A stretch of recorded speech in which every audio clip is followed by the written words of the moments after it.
जी अज़ीज़ मसीह यीशु के ज़िंदा जलाली खूबसूरत और फ़तेहमंद नाम में आप सबों की सलामती हो। मैं आपका खादम पास्टर दिलशाद मसीह अख्तर आज आपके दरमियान में एक और उन्वान के साथ, एक और जवाब के साथ आपके दरमियान में मैसर हूँ। अक्सर बेशतर आपकी ज़िंदगी में ये सवाल लोगों ने आपसे भी किया होगा, बल्कि आपके खादमीन से भी किया होगा, और हो सकता है ये सवाल आपने भी ज़रूर किसी से किया हो। वो सवाल ये है कि जब हम मुक़द्दस मूसा की मार्फत लिखी गई पैदाइश की किताब उसका छठा बाब और उसकी चौथी आयत को पढ़ते हैं तो खुदावंद के कलाम में कुछ यूं मरकूम है। खुदावंद के कलाम में लिखा हुआ है, उन दिनों ज़मीन पर जब्बार थे, और बाद में जब खुदा के बेटे इंसान की बेटियों के पास गए तो उनके लिए उनसे औलाद हुई। अज़ीज़ों, अक्सर बेशतर ये सवाल किया जाता है कि ये खुदा के बेटे कौन थे और ये आदम की बेटियां कौन थीं। क्या इंसान या आदम की पैदाइश से पहले ज़मीन पे कोई और मखलूक या कोई और पहले से इंसान मौजूद थे? और कुछ लोग ये कहते हैं कि खुदा के बेटे नफलीम जो कि घिराए हुए फरिश्ते हैं, शायद उनकी जानब खुदा उनका इशारा है। कुछ लोग ये भी सोचते हैं हो सकता है कोई और मखलूक किसी दूसरे सियारे से आके दुनिया में आई, खुदा ने उनको भेजा और उन्होंने आके आदम की बेटियों से या आदम की औलाद जो है उनसे आके जिस्मानी रिलेशंस बनाए, और जिनके वसीला से ये नस्ल इंसान चली। और कुछ लोग कहते हैं कि हो सकता है उससे पहले भी कोई इंसान मौजूद था या कोई और इंसान था।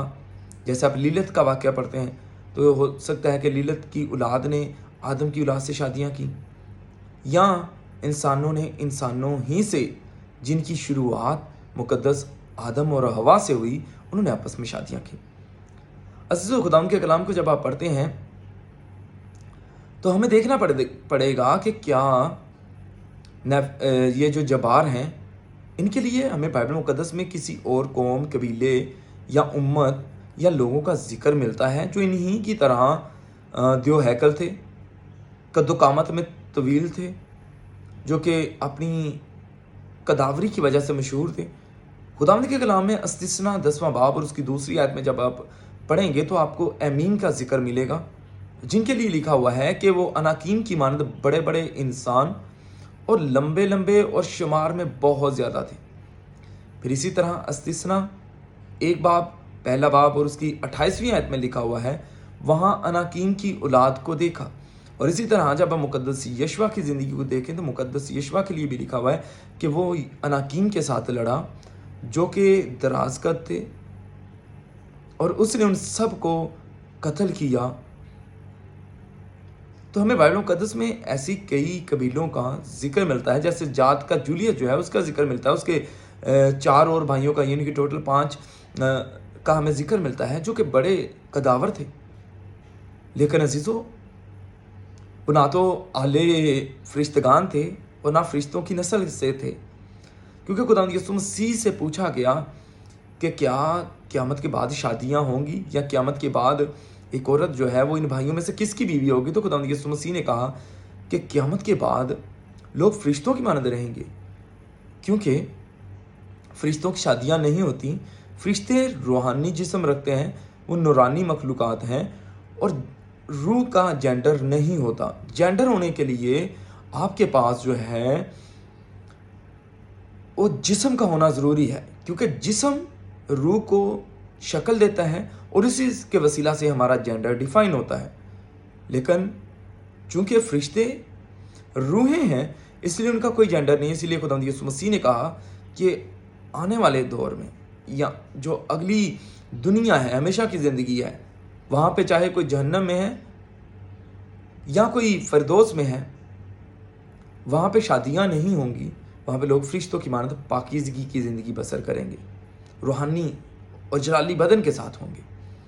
और इसी तरह जब खुदावंद यीशु मसीह अपने शागिर्दों के दरमियान में जलाए जाने के बाद आमेसर हुए, उनके दरमियान में आ ठहरे, तो खुदावंद यीशु मसीह ने कहा कि छू के देखो, चूँकि रूखे गोश्त और बदन नहीं होता, हड्डी भी नहीं होती, उन्होंने छू के देखा और वैसा ही उन्होंने पाया कि हाँ, खुदावंद यीशु मसीह जलाली बदन में जिस्म में मौजूद हैं, और वो रूह नहीं, क्योंकि मुक़द्दस तोमा ने उसके सुराखों में, हाथों के सुराखों में उसने उंगली मार के ईमान से ये बात देखी कि हाँ, खुदावंद यीशु मसीह ही हैं जो मसलूब हुए।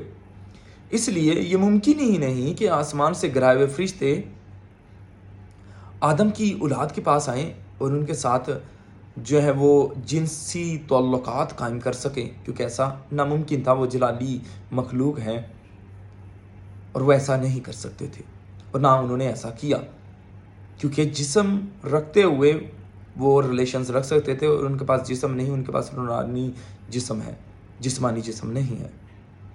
दूसरे नंबर पे कुछ लोग ये कहते हैं कि हो सकता है किसी कोई दूसरी मखलूक आई हो किसी दूसरे सियारे से।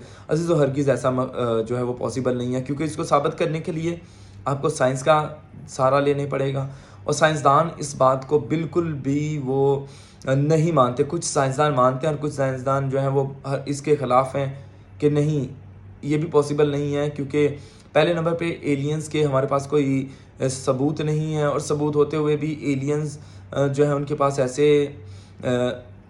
जिस्मानियत नहीं है, उनके पास ऐसे जिस्मानी अज़ा नहीं है कि वो औलाद पैदा कर सके। तो ये बात भी, ये मफरूज़ा भी गलत है। तो क्या फिर उसके बाद हमारे पास तीसरा मफरूज़ा क्या हो सकता है?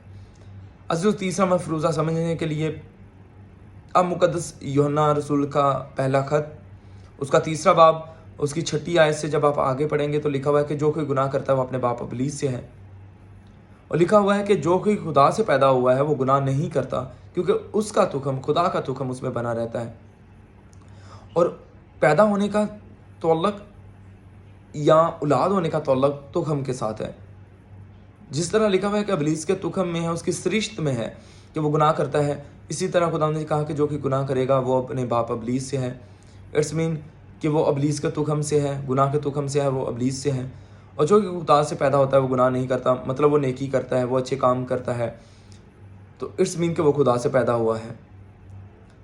तो इसलिए ज़्यादातर मुफस्सरीन अकाबरीन इसी बात को जो है वो मानते हैं कि हाँ, चूँकि उधर कोई और इंसान मौजूद नहीं था, खुदा के लोगों से या खुदा के बेटों से मुराद वो बेटियां और वो बेटे थे, जो कि खुदावंद के कलाम में मुक़द्दस मूसा की पैदाइश में लिखा हुआ है कि आदम के और भी बेटे और बेटियां हुई।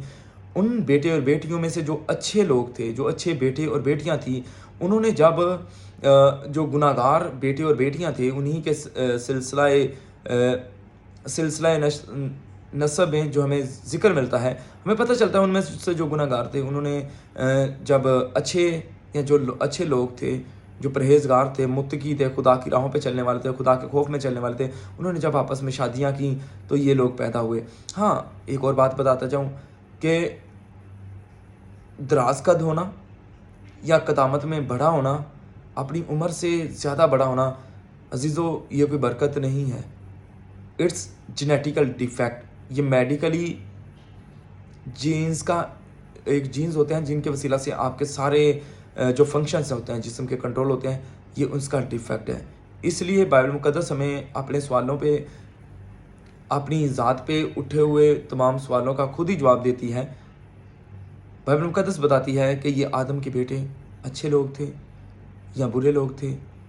आदम के बेटों से मुराद वो लोग हैं जिन्होंने गुनाह किया, नाफरमानियाँ की, और खुदा के बेटों से मुराद वो बेटे और बेटियां थी आदम के सिलसिला नसब में जिन्होंने अच्छे काम किए और उन्होंने आपस में शादियां की और उनसे आगे ये नस्ल चली।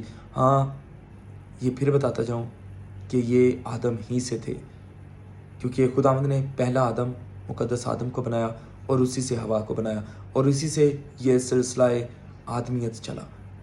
खुदावंद आप सबको बड़ी बरकत बख्शे। आपसे इल्तमास है कि जो भी आपको सवाल करे, खुदावंद के कलाम में से उसको जवाब दें, और इस चैनल को सब्सक्राइब करें ताकि आपके वसीला से ये कलाम दूसरों तक पहुंच सके। खुदावंद आप सबके साथ हो। God bless you.